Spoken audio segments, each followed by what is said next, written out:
e também a doutrina dos nicolaítas.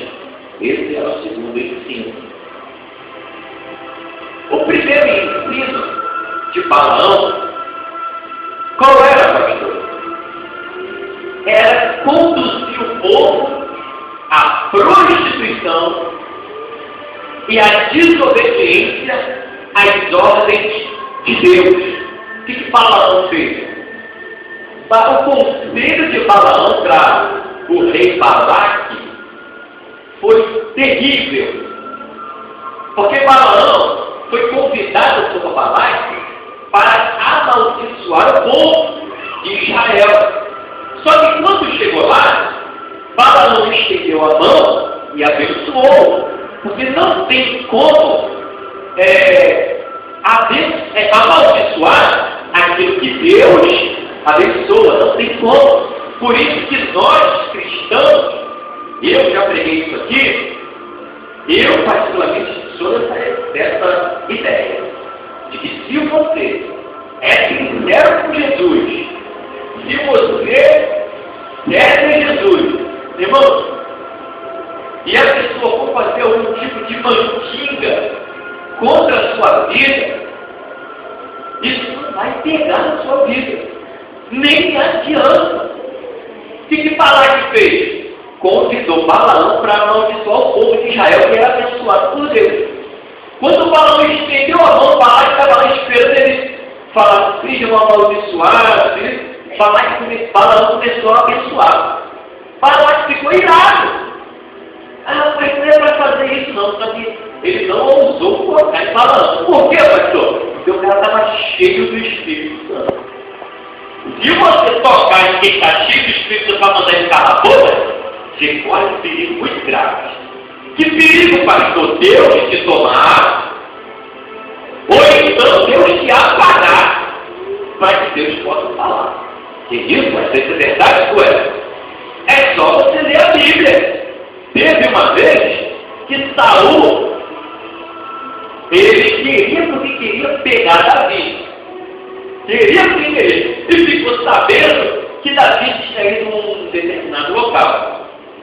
E aí ele mandou mensageiro, para ver se Davi estava lá. Se tivesse, era para pegar Davi a força e levar. Né? O engraçado é que quando os mensageiros chegam, eles estavam perto, no lugar onde só tinha profeta. Quando os mensageiros chegaram, o profeta começou a falar, eu ficava agora com o cheio do Espírito Santo, ele falou uma ameaça de palavra, e depois os caras começaram a profetizar. Pegaram Davi? Não. Tiveram que voltar, porque o Espírito Santo tomou ele. Aí Saul mandou a segunda leva, aconteceu a mesma coisa.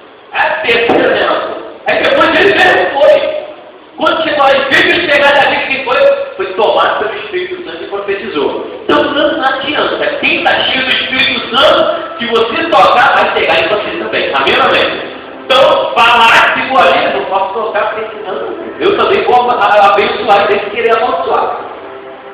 Quando terminou tudo, aí falar que assim, como é que eu vou fazer então para amaldiçoar esse povo? Aí Balaão foi falando assim, olha, só tem um jeito. Qual é o jeito? É o seguinte.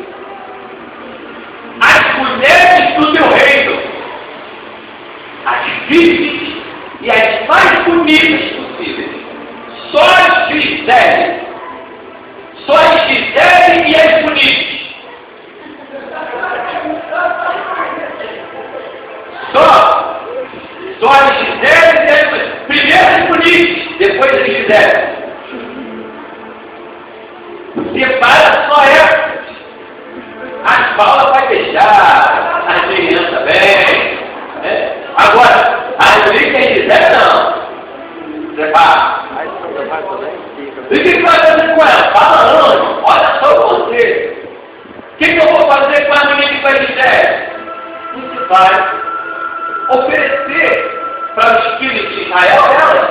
Porque quando eles verem as bonitas e as quiser, duvido que eles vão dizer não. Aí na conta fica também com você. Aí, irmão, aí fala que é mesmo. Aí você fala, né? Aí foram para lá, mandou reunir só as polícias e sério. O que for de mulher, separa aqui. Se for quiser, separa também. Você fala, sou essa mulher dona bonitona. E aí foi, Balaque chegou para contar todas elas para os jovens de Israel. Sabe por quê? Porque isso desagradava a Deus. Quando eles casaram com aquelas mulheres, eles não estariam contraindo o matrimônio. Eles estariam se prostituindo diante de Deus. Não com as mulheres, mas com o que vinha com elas. O que ia vir com elas, pastor? O pai, a mãe, o tio? Não. Os deuses delas. E por isso é que Deus, segura essa, por isso é que Deus falou para Abraão, para não deixar o filho dele casar com um estrangeiro. Hoje em dia, a Bíblia dá um conselho muito parecido com esse. Deus não queria que o seu povo casasse com estrangeiro. Aquelas mulheres eram estrangeiras, seriam dadas aos homens. Os homens tinham que ficar embasbacados para dizer com as filhas e com as bonitoadas, né? O que iam fazer? Tudo que vocês quiserem, a gente dá, então adora as tarotes. Está vendo aqui? O que havia na igreja de Pérgamo? As pessoas não estavam mais servindo ao Deus Todo-Poderoso, estavam se prostituindo com outros deuses. E isso dentro da igreja, pastor. Esse era o ensino para se prostituir com outras coisas. E havia prostituição também. Sexual. Esse era o contexto da igreja de Pérgamo. Veja bem. Dentro da igreja, esse agora é o foco que eu queria falar. Dentro da igreja de Cristo, tem a doutrina dos nicolaítas também. Nicolaítas era um outro camarada que se levantou para dizer que Jesus não tinha ressuscitado. Ele não acreditava muito nesse negócio de ressurreição. Diz uma história que ele tal disso. Por que a doutrina é chamada de nicolaítas? Porque o seu principal ensinador era um homem chamado Nicolau, que provavelmente foi um diácono na igreja também, da igreja primitiva, não dos primeiros diáconos. Ou melhor, um dos primeiros diáconos. E esse cara que não acreditava muito na ressurreição. Teve uma vez que eu estava lendo, disse que esse cara até se enterrou, morreu vivo, enterrado ele vivo. Então o que acontece? Essa também é uma doutrina, que não existe ressurreição, totalmente antibíblica. Que a Bíblia faz, 1 Coríntios capítulo 15, ali tem a doutrina da ressurreição para você ler. Então o que acontece? Essas doutrinas eram faladas na igreja. E dentro da igreja acontece problemas diariamente.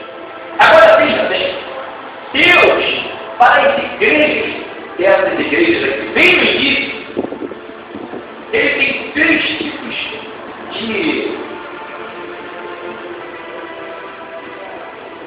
Ele vai falar de 3 maneiras.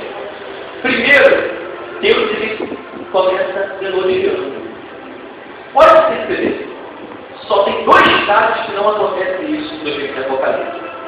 Deus ele começa elogiando a igreja. Quer ver? O anjo da igreja está em pé para me espera.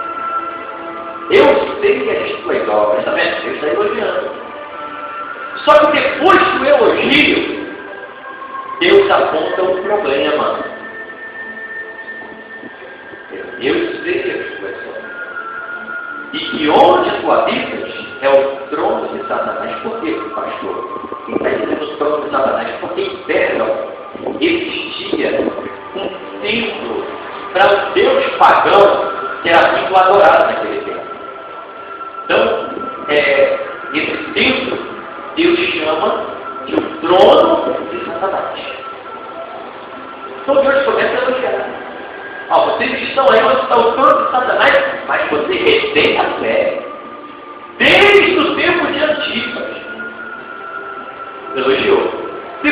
Deus elogia, sabe o que ele faz? Ele puxa a orelha.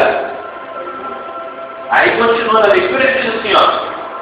Mas umas poucas coisas tenho contra ti. Aí ele vai falar da doutrina de Balaão e da doutrina dos nicolaítas. Agora preste atenção no que eu quero dizer. Irmãos, a Bíblia diz o seguinte: Deus castiga aquele a quem ele ama. Só que veja bem, Deus, ele não tem prazer em castigar ninguém, em corrigir ninguém. Deus gosta de elogiar. Deus adora elogiar as pessoas, os seus servos. Deus não tem prazer em ver o da pessoa.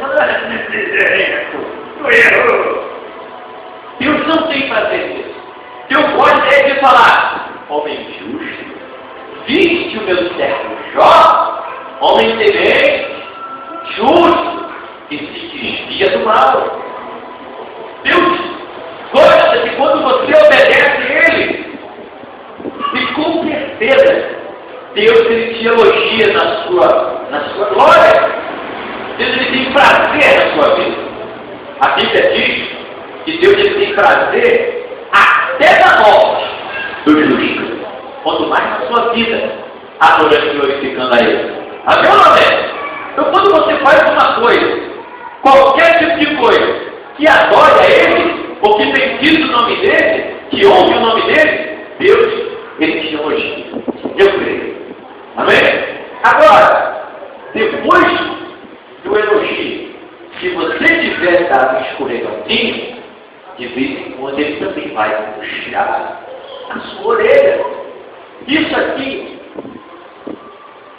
é como Deus tratou o povo no Antigo Testamento.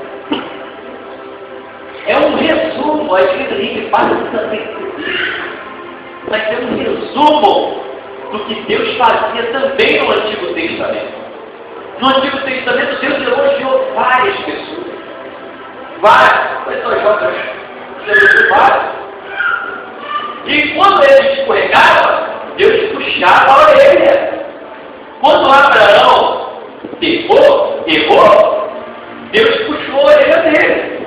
Primeiro Deus corrigiu ele. Com o quê? Com o silêncio. Ficou 13 anos sem falar com Abraão. Mas depois, quando ele voltou a falar, Deus disse para Abraão: anda na minha presença e se perfeito. Aí depois disso, que Deus dá um puxão de orelha por causa do erro, aí Deus vai e fala uma outra coisa. Olha, fica tranquilo.